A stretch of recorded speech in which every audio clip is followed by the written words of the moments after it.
Olá pessoal, Pai do Senhor Jesus. A palavra do Senhor diz em Crônicas: credes em Deus e estareis seguro, credes nos seus profetas e prosperareis. A palavra do Senhor é clara, declarando o poder que tem uma pessoa que está apta a crer. Nós estamos muito focados em uma palavra chamada fé, e achamos que só a fé terá a capacidade de conceder a nós, grandes vitórias.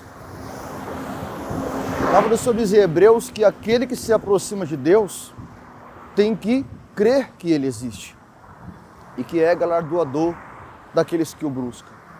Jesus mesmo disse: crê somente. Depois ele disse: Marta, se creres, verás a glória de Deus.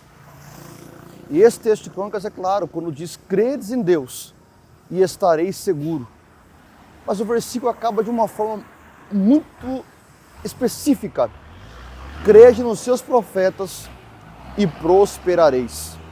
Eu quero hoje aqui nessa manhã chuvosa, garoando, mesmo assim estamos aqui nesse propósito, mantendo meu compromisso de poder sempre pregar a palavra a todos vocês. A queda de um ministério, de uma casa, de uma liderança, de uma denominação, está imposta no aspecto de não crer nos profetas que Deus tem enviado. Hoje, as pessoas estão optando em escolher por sua própria vontade. Isso eu creio, isso eu não creio. Não importa mais se a profecia é de Deus, não importa se vem de um homem ou de uma mulher de Deus, o que importa é o que eu creio e acabou, ponto final. E é por isso que nós vamos ver tantos ministérios que estão se corrompendo, pessoas que estão caindo, porque o profeta, ele é a manifestação do socorro de Deus em misericórdia a uma igreja, uma denominação, uma casa, uma família, uma pessoa. E o texto deixou claro que nós temos que crer nos profetas para viver uma prosperidade. Não pensa você uma prosperidade no sentido econômico, financeiro, dinheiro, não pensa isso. Porque prosperidade é ausência de necessidade. Provando que a palavra que vem pelo profeta vem para a cura, libertação, transformação, vem para uma regeneração. Até mesmo para arrependimento de pecado, conserto. Resumindo, a palavra de um profeta é uma das últimas manifestações de misericórdia de Deus em prol daquela igreja, daquele líder, daquela casa. E essa palavra, essa profecia, essa revelação pode vir de qualquer forma. Pode vir por sonhos, visões. O Senhor falou com Miriam. Com vocês eu falo em sonhos e visões. Mas com Moisés eu falo face a face. E hoje não estamos mais dando valor à palavra que Deus está falando. Estamos preocupados com o nível. Com você é em sonho, comigo é face a face. Não importa se é face a face, se é por sonho, se visão. O que importa é o que Jó disse no capítulo 33, que Deus está falando, porém ninguém atenta para isso. Então eu quero trazer a vocês hoje a essa realidade.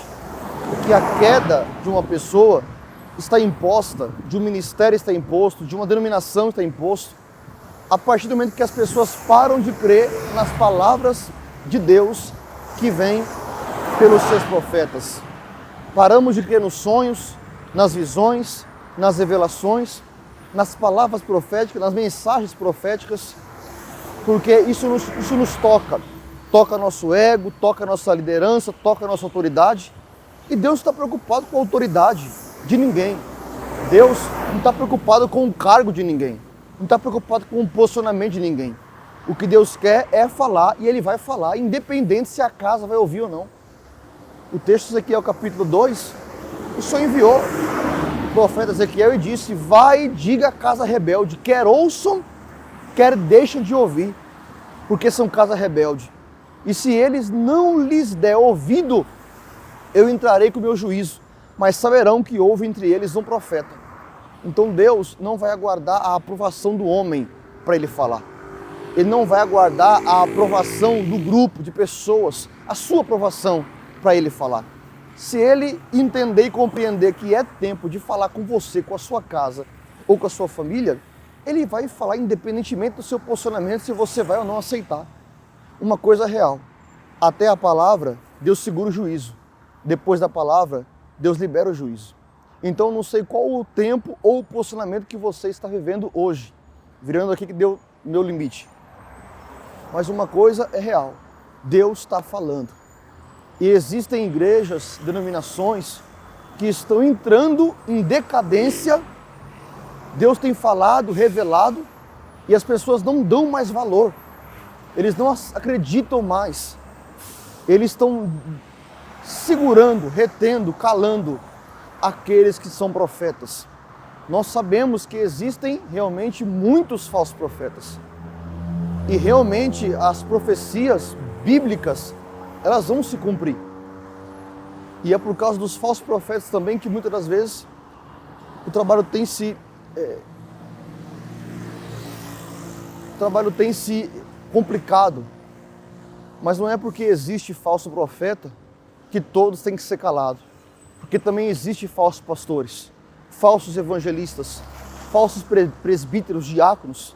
Também existe falsos prefeitos, falsos líderes.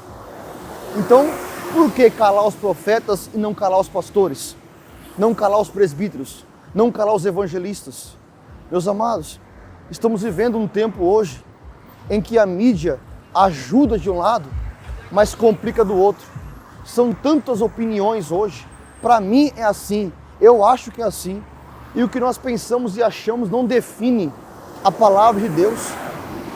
Seus pensamentos não alteram o que Deus escreveu. Isso é algo muito real que estou falando com vocês. Credes em Deus e estareis seguro. Crede nos seus profetas e prosperareis. Então é necessário que se crê na palavra dos profetas, nos sonhos, nas visões que Deus tem dado. Quantas vezes Deus está levantando pessoas para sonhar com a tua casa, sonhar com o teu ministério, e as pessoas rejeitam isso, ignoram isso, não dão valor para isso. E depois que vem as consequências, eles vão lembrar, porque o Senhor disse para Ezequiel: saberão, quer ouçam, quer deixem de ouvir, saberão que houve ou esteve entre eles um profeta. Porque depois da profecia, manifesta-se o juízo. E Deus, misericórdia, graça, não vai sentir-se culpado se o juízo chegar, porque Deus enviou. E o outro lado é que muitos profetas estão se calando, deixando de transmitir o que Deus tem mandado, porque o homem não vai aprovar, porque o homem não vai aceitar. Deixo hoje a você uma mensagem: quer ouçam, quer deixem de ouvir, vai e pregue a mensagem que Deus está mandando. Se você sabe que foi Ele que mandou, se você tem responsabilidade suficiente para isso, vai e pregue a palavra. Porque um profeta não é enviado quando o povo o recebe, ele é enviado quando Deus o envia. E não importa a condição do povo, não importa se o povo vai ou não aceitar. Então tem muitos profetas que estão se calando, deixando de transmitir o que Deus tem colocado no coração deles. E aí o problema não é mais com a liderança, mais com a denominação. Passa a ser o problema com o profeta. O Senhor falou para Ezequiel no capítulo 33, vai e diz a meu povo que estou enviando o juízo, e ouça, tenho te usado como atalaia. E se você ver que vem o juízo, te enviando o Senhor, você não alertar o povo, e o juízo vier sobre o povo, e no seu pecado o povo morrer, o Senhor disse: o sangue recairá nas suas mãos. Mas se você, vendo que o juízo vem, alertar o povo, tocar a trombeta, e o povo não se arrepender, o sangue não cairá em suas mãos. Então você que é profeta, transmita a mensagem. Você que é profeta, conduza a mensagem. Não importa se ela veio por sonho, se ela veio por visão, por revelação, por texto bíblico. por unção de profecia, dom de profecia, não importa como ela veio, por ministério profético. O que importa é que nós precisamos transmitir a mensagem que Deus tem colocado aos nossos corações. Não depende de aplausos, não depende de aprovação de homens. Você não precisa que a igreja pula, grita, roda quando você prega. Hoje, meus amados, eu estou agindo muito diferente. Ao decorrer do tempo, nós vamos ganhando experiência e percebendo que o Pentecoste é muito bom, avivamento é maravilhoso, mas não adianta nada um povo que está pulando, gritando, rodopiando, falando em línguas e quando sai do culto não sabe nem qual a mensagem que foi pregada. A mesma pessoa que está pulando no domingo à noite está murmurando na segunda-feira de manhã. Não adianta nada. Hoje eu não me preocupo mais com o movimento da igreja quando vou pregar. Não estou preocupado com isso. Estou preocupado com aqueles que às vezes estão quietinhos, não estão se manifestando, não pulam, não gritam, mas estão aceitando a mensagem. Aqui dentro estão dizendo, Deus, eu preciso mudar mesmo. E eles levantam segunda-feira de manhã, colocam em prática, eles mudam de verdade. Eu não sei você qual é o seu posicionamento, mas hoje, muita preocupação com barulho, muita preocupação com o movimento e pouca preocupação com a verdadeira transformação que é Cristo presente num lar, numa casa, numa família, num ministério, numa alma, numa vida. E muitas pessoas que estão em silêncio estão vivendo verdadeiramente o Evangelho mais do que aqueles que estão vivendo em barulho. Postei hoje algo aqui no meu status do WhatsApp, finalizo minha palavra, que muitos estão orando por fogo, mas não querem transportar as lenhas para o altar.